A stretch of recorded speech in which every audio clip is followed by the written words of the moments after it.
নমস্কার, আকাশবাণী কলকাতা খবর দর্শক জানাবো আজকের বিশেষ খবর। বাছাই করা খবরগুলো পেতে চ্যানেলটিতে সাবস্ক্রাইব করে পাশে থাকা বেল আইকনটি অল করে রাখুন। শুরুতেই হেডলাইন্স। জামবনি হাতির দল প্রবেশ করায় জামবনি ব্লকের একাধিক এলাকায় সতর্কতা জারি করল বন দপ্তর। ওয়েস্ট বেঙ্গল ভাতা পান না 80 বছরের বৃদ্ধা, হামাগুড়ি দিয়ে যাচ্ছেন পঞ্চায়েত অফিসে। উড়িষ্যার এই ঘটনা চোখে জল আনবে। বিনপুর 2 নম্বর বামুনডিহাতে এলাকার মানুষদের উদ্যোগে আয়োজিত হলো জিতা পূজা। ঝাড়গ্রাম মানিকপাড়াতে আয়োজিত ডে নাইট নকআউট ফুটবল টুর্নামেন্টের উদ্বোধন করলেন রাজ্যের মন্ত্রী। ওয়েস্ট বেঙ্গল পুজোর মুখে বন্ধ হাওড়ার জুট মিল, কর্মহীন একাধিক শ্রমিক। ঝাড়গ্রামে বজ্রপাতে মৃত 4 পরিবারের হাতে তুলে দেওয়া হলো আর্থিক সহায়তার চেক, উপস্থিত মন্ত্রী এমপি। ওয়েস্ট বেঙ্গল রাতভর তুমুল বৃষ্টি, আজকেও ভারী বৃষ্টি কোন কোন জেলায় জানতে ভিডিওটি শেষ পর্যন্ত দেখুন। বিনপুর 2 নম্বর জেলা প্রশাসনের উদ্যোগে ও ব্লকে প্রশাসনের সহযোগিতায় আমলাসোলে আয়োজিত হলো জন্ম সার্টিফিকেট বিষয়ক বিশেষ শিবির। বাড়িতে দেওয়াল চাপা পড়ে গুরুতর আহত শিশুসহ 2 মহিলা। ভারী বৃষ্টির জের মুম্বাইতে ড্রেনে পড়ে মৃত 45 বছরের মহিলা। শহরে সাত সকালে বৃষ্টি, দিনভর আকাশ মেঘলা থাকার সম্ভাবনা। মেঘাচ্ছন্ন আকাশ। আসানসোল শিল্পাঞ্চলে গত 24 ঘন্টায় বৃষ্টিপাতের পরিমাণ 54.7 মিলিমিটার। লক্ষ্মীবারে গ্রিন জোনে শেয়ার বাজার 0.025% বাড়ল নিফটি 50। বৃষ্টিতে বিপর্যস্ত মুম্বাই, আজ বন্ধ স্কুল। লাটাগুড়ির বড়দিঘি চা বাগানে বৃষ্টি, মাথায় চলছে চা পাতা তোলার কাজ। সর্বকালীন রেকর্ড গড়ল শেয়ার বাজার, লক্ষ্মীবারে 174 পয়েন্ট বাড়ল সেন্সেক্স। প্রাক্তন প্রধানমন্ত্রী ডক্টর মনমোহন সিংয়ের জন্মদিনে সোশ্যাল মিডিয়া পোস্টে শুভেচ্ছা জানালেন বর্তমান প্রধানমন্ত্রী নরেন্দ্র মোদী। জন্মদিবসে ঈশ্বরচন্দ্র বিদ্যাসাগরের প্রতি শ্রদ্ধার্ঘ্য জানালেন মুখ্যমন্ত্রী মমতা বন্দ্যোপাধ্যায়। আরজিকর কাণ্ড, জেল হাসপাতালে ভর্তি করা হলো অভিজিৎ মণ্ডলকে। ফের আশঙ্কা, বন্যা পরিস্থিতির মধ্যেই জল ছাড়ার পরিমাণ বাড়ালো ডিবিসি। ফের আক্রান্ত মহিলা চিকিৎসক। মালদহ মেডিকেলের অস্থায়ী সাফাই কর্মীদের কাছে চাওয়া হলো শিক্ষাগত যোগ্যতার নথি, অবাক কর্মীরা। সবুজ জোনে শেয়ার বাজার, 224 পয়েন্ট বাড়ল সেন্সেক্স। পশ্চিম মেদিনীপুরের বেলদাতে পালিত হলো ঈশ্বরচন্দ্র বিদ্যাসাগরের জন্মদিবস। ফের রেল দুর্ঘটনা, ঝাড়খণ্ডের বোকারোর কাছে লাইনচ্যুত মালগাড়ি। সুপ্রিম কোর্টে খারিজ শিক্ষকদের বদলি সংক্রান্ত মামলা, বজায় থাকবে এসএসসির সিদ্ধান্ত। ভারী বৃষ্টির জের পুনে সফর বাতিল করলেন প্রধানমন্ত্রী নরেন্দ্র মোদী। উলুবেড়িয়া পুরসভার 22 নম্বর ওয়ার্ডের লকগেট পাড়ায় বিদ্যাসাগর শিশু উদ্যানে ঈশ্বরচন্দ্র বিদ্যাসাগরকে শ্রদ্ধা জানালেন উলুবেড়িয়া পুরসভার চেয়ারম্যান অভয় দাস। 286 পয়েন্ট বাড়ল সেন্সেক্স, নিফটিতে বৃদ্ধি 88 পয়েন্ট। বাংলাদেশের বিরুদ্ধে দ্বিতীয় টেস্টের আগে practice session team India. RG Kar কাণ্ড, ফের রাজ্যের মুখ্য সচিব মনোজ পন্তকে চিঠি জুনিয়র চিকিৎসকদের। সিঁধ কেটে ঘরে ঢুকে যুবককে নৃশংসভাবে খুন। প্লাবিত মানিকচক পরিদর্শনে রাজ্যের 5 সদস্যের প্রতিনিধি দল।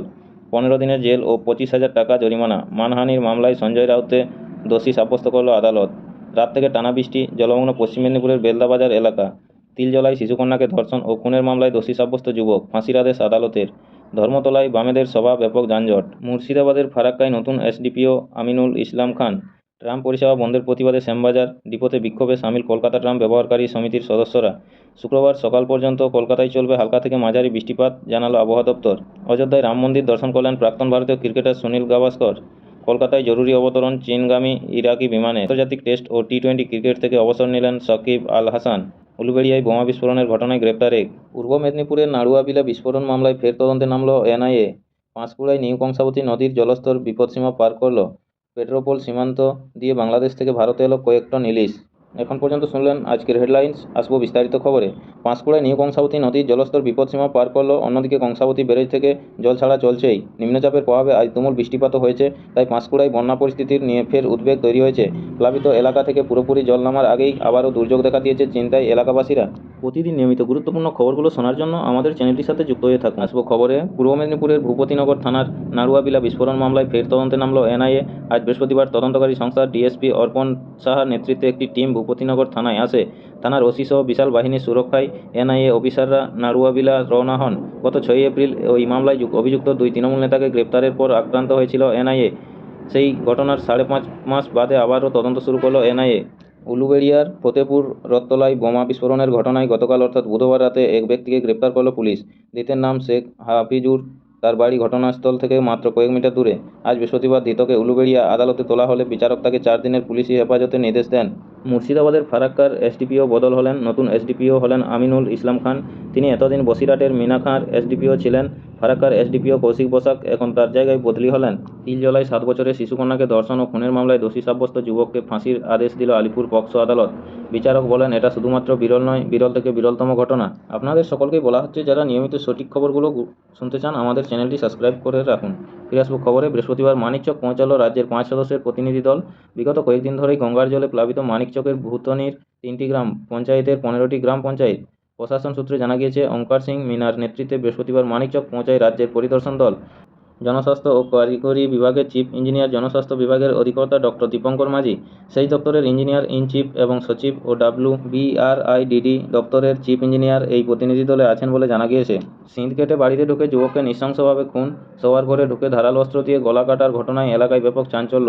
নৃশংস এই ঘটনা ঘটেছে কোচবিহারের মেকলিগঞ্জ ব্লকের জামালদহে। মৃতের নাম আশ্বিন বর্মন, বয়স 31। মালদহ মেডিকেলের অস্থায়ী সাফাই কর্মীদের কাছে চাওয়া হলো শিক্ষাগত যোগ্যতার নথি, অবাক কর্মীরা। আচমকা শিক্ষাগত যোগ্যতার নথি চাওয়ায় অবাক মালদহ মেডিকেলের অস্থায়ী সাফাই কর্মীরা। এদিন সকালে মেডিকেলে বিক্ষোভ দেখান 170 জন অস্থায়ী সাফাই কর্মী। কন্ট্রাক্টরের দাবি, সরকারি নির্দেশিকা অনুযায়ী ওই নথি চাওয়া হয়েছে। প্রতিদিন নিয়মিত গুরুত্বপূর্ণ খবরগুলো শোনার জন্য আমাদের চ্যানেলটি সাবস্ক্রাইব করে রাখুন। ফিরে আসবো খবরে। ফের আক্রান্ত এক মহিলা চিকিৎসক। কাটোয়ায় গতকাল রাতে একটি বুটিকের দোকানে বাজার করতে গিয়েছিলেন কাটোয়া মহকুমা হাসপাতালের আয়ুষ বিভাগের এক চিকিৎসক ডক্টর সোফিয়া তাকেল্লামম। তার অভিযোগ, ওই দোকানের মহিলা মালকিনের সঙ্গে শাড়ি বদলানো নিয়ে বচসা শুরু হয়। তারপরেই ওই মহিলা চিকিৎসককে বেধড়ক মারধর করা হয় বলে অভিযোগ। এমনকি মেরে তার একটি হাত ভেঙে দেওয়া হয়েছে বলেও দাবি করা হয়েছে। রাতেই ওই মহিলা চিকিৎসককে কাটোয়া মহকুমা হাসপাতালের HDU বিভাগে ভর্তি করা হয়েছে। পাশাপাশি কাটোয়া থানাতেও লিখিত অভিযোগ জানানো হয়েছে। বৃষ্টিতে বিপর্যস্ত মুম্বাই, আজ বন্ধ স্কুল। বেশ কয়েকদিনের বিরতির পর বৃষ্টি ফিরল মুম্বাইতে, আর সেই সঙ্গেই চেনা দুর্ভোগের ছবি। বুধবার টানা ভারী বৃষ্টিতে বিপর্যস্ত মুম্বাই ও শহরতলি। নাগাড়ে বৃষ্টির জেরে নিচু এলাকাগুলি জলের তলায় চলে গিয়েছে। রেল লাইনে জল জমে যাওয়ায় কুর্লা ও থানে স্টেশনের মাঝে লোকাল ট্রেন চলাচল বন্ধ হয়ে যায়। সন্ধ্যার পর বিভিন্ন রাস্তাতেই দেখা যায় ব্যাপক যানজট। আজ বৃহস্পতিবার সকাল পর্যন্ত মুম্বাই ও পার্শ্ববর্তী জেলাগুলির জন্য কমলা সতর্কতা জারি করেছে মৌসুম ভবন। এর পরিপ্রেক্ষিতে আজ মুম্বাইয়ে স্কুল ও কলেজ বন্ধ থাকবে বলে জানিয়েছে পুর কর্তৃপক্ষ। খারাপ আবহাওয়ার কারণে মুম্বাই বিমানবন্দরে 2টি বিমান ঘুরিয়ে দেওয়া হয়েছে। অন্তত 7টি উড়ান স্থগিত করে দিতে হয় বলে জানিয়েছেন আধিকারিকরা। বাড়ির দেওয়াল চাপা পড়ে গুরুতর আহত শিশুসহ 2 মহিলা। পুরুলিয়ার আনাড়া গ্রাম পঞ্চায়েতের বাসুদেবপুর গ্রামে বুধবার রাতে একটি মাটির বাড়ির দেওয়াল চাপা পড়ে আহত হলেন শিশুসহ 2 মহিলা। ঘটনায় এলাকায় চাঞ্চল্য ছড়িয়ে পড়েছে। জানা গিয়েছে, কয়েকদিন ধরে টানা নিম্নচাপের প্রভাবে ওই মাটির বাড়ির দেওয়ালটি ভগ্ন দশায় পড়েছিল। এদিন হঠাৎ করে ওই মাটির দেওয়ালটি ধসে পড়ে যায়। আপনাদের সকলকেই বলা হচ্ছে, যারা নিয়মিত সঠিক খবর শুনতে চান আমাদের চ্যানেলটি সাবস্ক্রাইব করে রাখুন। ফিরে আসবো খবরে। জলপাইগুড়িতে 47 কেজি গাঁজা সহ গ্রেপ্তার করা হলো 2 জনকে। পুলিশ সূত্রের খবর, ধৃতেরা বিহারের বাসিন্দা। তাদের নাম মালায়ম রায় এবং শিবাঙ্গী সিং। বিলাসবহুল একটি গাড়ির মাধ্যমে তারা গাঁজা পাচার করছিল বলে অভিযোগ। ময়নাগুড়ি থেকে জলপাইগুড়ি শহরের দিকে আসার সময় গতকাল বুধবার ভোরে গোসালা মোড়ের কাছে ওই গাড়িটিকে আটকায় পুলিশ। তারপর 2 জনকে জিজ্ঞাসাবাদ করার পর গাড়ি থেকে উদ্ধার করা হয় বিপুল পরিমাণে গাঁজা। স্থানীয় সংবাদটি শেষ করার আগে দেখে নেব ওয়েদার আপডেট আজকের কী রয়েছে। টানা বৃষ্টিতে জলমগ্ন কলকাতা, যানজটের জেরে অফিস টাইমে ভোগান্তি। কলকাতা ওয়েদার। দফায় দফায় বৃষ্টিতে কলকাতার বিভিন্ন জায়গায় জমল জল। অফিস টাইমে ভোগান্তি, বাড়ছে যানজট। কলকাতা। টানা বৃষ্টিতে কলকাতার বিভিন্ন জায়গায় সকালের দিকে জলমগ্ন হয়ে পড়েছে। জল জমে চিনার পার্কে, কৈখালিতে, হলদিরামের কাছে হাঁটু সমান জল জমে। সকালের দিকে গাড়ি বিকল হওয়ায় জলে নেমে আরোহীদের গাড়ি ঠেলতে দেখা যায়। কলকাতা বিমানবন্দরে ঢোকার রাস্তাতেও জল জমেছে। জলমগ্ন বিভিন্ন এলাকা। দফায় দফায় বৃষ্টিতে কলকাতার বিভিন্ন জায়গায় জমল জল। অফিস টাইমে ভোগান্তি, বাড়ছে যানজট। আজও দিনভর কলকাতা সহ দক্ষিণবঙ্গে বৃষ্টির পূর্বাভাস রয়েছে। গতকাল থেকে বৃষ্টি এবং তারপর রাতভর বৃষ্টির ফলে জল জমে রয়েছে। চিনার পার্ক, কৈখালি সহ হলদিয়ারাম হয়ে হাঁটু সমান জল জমেছে। কলকাতা বিমানবন্দরে ঢোকার রাস্তা জলমগ্ন। জল ডিঙিয়ে বিমানবন্দরে যেতে হচ্ছে যাত্রীদের। জমা জলে বিকল হয়েছে গাড়ি। বিমানবন্দরের আপ্রাণ এরিয়াতেও জল, ট্যাক্সি, বে সহ বিভিন্ন জায়গায় জল জমে রয়েছে। বিমানবন্দর কর্তৃপক্ষ জানিয়েছে, জলের জন্য বিমান ওঠানামাও কোনো সমস্যা হয়নি। পর্যাপ্ত পাম্প বসিয়ে জমা জল বের করে দেওয়া হচ্ছে। নমস্কার, আজকের স্থানীয় সংবাদটি এখানেই শেষ হলো। পরের সংবাদটি পেতে আমাদের চ্যানেলটি সাবস্ক্রাইব করে পাশে থাকা বেল আইকনটি অল করে রাখুন। সবাই ভালো থাকুন, সুস্থ থাকুন। দেখা হচ্ছে পরের আপডেট খবরে। নমস্কার।